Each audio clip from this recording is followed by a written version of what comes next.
Hello সবাইকে, good morning. মৌ কোথাকাও চ্যানেলে তোমাদের স্বাগত। আজকে সকাল থেকে ব্লগটা শুরু করছি। আর আজকে দেখতেই পাচ্ছ মেঘলা আকাশ।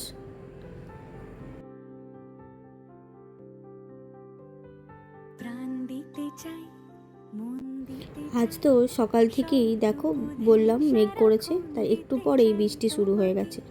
আর একটা জিনিস তোমাদের সাথে শেয়ার করি, দেখো এখানে তো বৃষ্টি হচ্ছে, তার সাথে সুন্দর রোদ বেরিয়েছে, মানে একদিকে রোদ আর একদিকে বৃষ্টি। যাই হোক, রবিবার ছিল আর আজকে বাজারও বসবে এখানে। তারপরে এখানে ভাই ডাকছে আমাকে, দিদি আয় ছোটোবেলার মতো খেলবো। তারপর দেখছি সত্যি সত্যি ও গোটা আলমারিটা ফাঁকা করেছে, আর ছোটোবেলায় আমরা যেই সব জিনিস নিয়ে খেলতাম সেই জিনিসগুলো বার করেছে। আসলে একটা কারণবশতই আলমারিটাকে আমাদের সরাতে হবে, তার জন্য জিনিসগুলোকে বার করতে হয়েছে।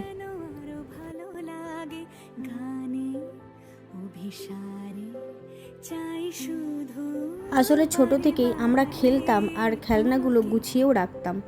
আমাদের প্রায় খেলনা এখানে গুছানো আছে, আর যেটা আমরা একটু আধটু ভেঙে গিয়েছে কোনো একটা কারণে, এই টেডিগুলোও যত্ন করে রেখেছি। আসলে এই সব দিক দিয়ে আমার থেকেও বেশি আমার ভাইয়ের আগ্রহ। সব জিনিস ও বেশ সুন্দর গুছিয়ে রাখতে ভালোবাসে, এই জিনিসগুলোকে পরিষ্কার করে রাখে। দেখো আলমারিটাকেও এখানে ফাঁকা করে নিচ্ছে, যা যা জিনিসপত্র আছে ওর। আরেকটা জিনিস শেয়ার করে দাঁড়াও, এই যে ওর গুছিয়ে রাখা অভ্যাসের মধ্যে আরেকটা হলো, ভবিষ্যতে যেই কয়েনগুলো আর থাকবে না ওই জিনিসগুলোও গুছিয়ে রাখে।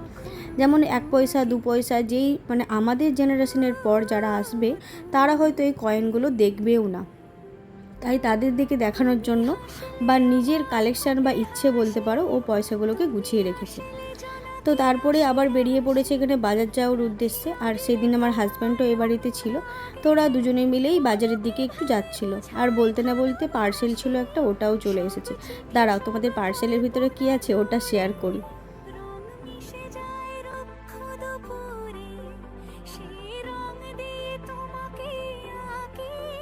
আসলে কিছুদিন আগে মা বলেছিল একটা তাবা অর্ডার করতে, যেমন রুটি তাবা, তো সেইটাই অর্ডার করেছিলাম। আর এখানে দেখো আমার হাজব্যান্ড দেখছিল কতটা কি ভালো এসেছে নাকি।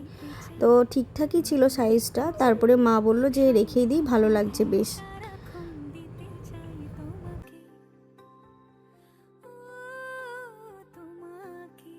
আর তারপরে এখানে শুভশ্রী খেলনাগুলো দেখতে বসেছে, কি কি খেলনা আছে। আর তারপর মায়ের সাথে ও একটু হেল্প করে দিচ্ছিলো, জিনিসগুলোকে সরিয়ে রাখতে হবে। আসলে ছোটোবেলা থেকে এই জিনিসগুলো সাজানো থাকতো, আর সব ভাই বোনরা এসে দেখতো, খেলনাগুলো খেলতেও চাইতো। যাই হোক, তো এখানে বাজার থেকে চলে এসেছিলো ওরা, তো কি কি এনেছে সেটা তো শেয়ার করবই। চলো আগে সবাই মিলে টিফিনটা করে নিই। আজকে টিফিনে ছিল সেই চপ মুড়ি, তো সেটাই খাচ্ছিলাম এখানে সবাই মিলে বসে। আর এই বর্ষা পড়া থেকে আমাদের একদিনও ইলিশ খাওয়া হয়নি, তাই আজকে আবদার করেছিলাম ইলিশ খাবো বলে।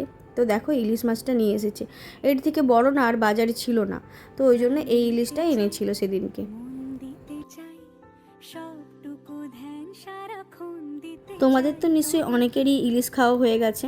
যাই হোক, আজকে কি হবে রেসিপি সেটা নিয়ে চিন্তাভাবনা হচ্ছিল, তার আগে তো মা একটা ইলিশ মাছ ভেজে আমাকে দিয়ে গেল খেতে, তো সেটাই খেয়ে নিচ্ছি। আর দুপুরে রান্নাবান্নাও মা এখানে কমপ্লিট করে ফেলেছে। আজকে ছিল দেখো সিম্পল একটা মেনু, বড়া ভাজা করেছিল আর একটু চিকেন হয়েছিল, আর এখানে ইলিশ মাছের সর্ষে ইলিশ করেছিল মা। যাই হোক, সর্ষে ইলিশটা খুব সুন্দর হয়েছিল, বেশ মশলা বেটে আর কাঁচা লঙ্কার ঝাঁঝটা এত সুন্দর ছিল, বেশ ভালো লাগছিল খেতে। তো সেটা দিয়ে আমরা দুপুরে লাঞ্চটা কমপ্লিট করে নিলাম। আর ইলিশ মাছের যেই জিনিসটা মেন সেটা হচ্ছে দেখো ইলিশ মাছের তেল, সেদিনকে বেশ তেল দিয়ে ভাত মাখিয়ে খেতে দারুণ লেগেছিল।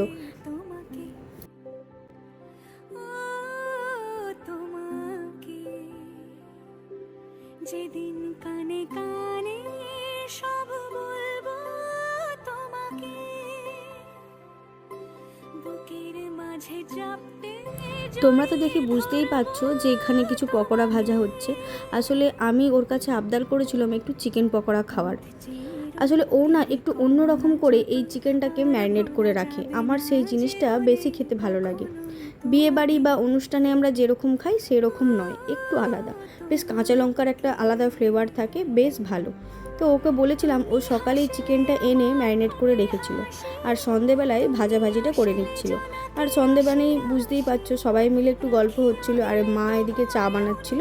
তো চা আর চিকেন পকোড়া খেয়ে তারপর সন্ধ্যাটা বেশ জমে গেছিলো। আর এখানে ওকেই বললাম যে কেমন লাগছে বলো, ও তো বলছে বেশ সুন্দর হয়েছিল, একদম পারফেক্ট হয়েছিল আজকে চিকেন পকোড়াটা। তো তো এইসব খেয়েই আজকের দিনটা শেষ করলাম। কেমন হয়েছে ভিডিওটা অবশ্যই তোমরা জানিও। চলো দেখা হচ্ছে আবার একটা অন্য ব্লগে। টাটা।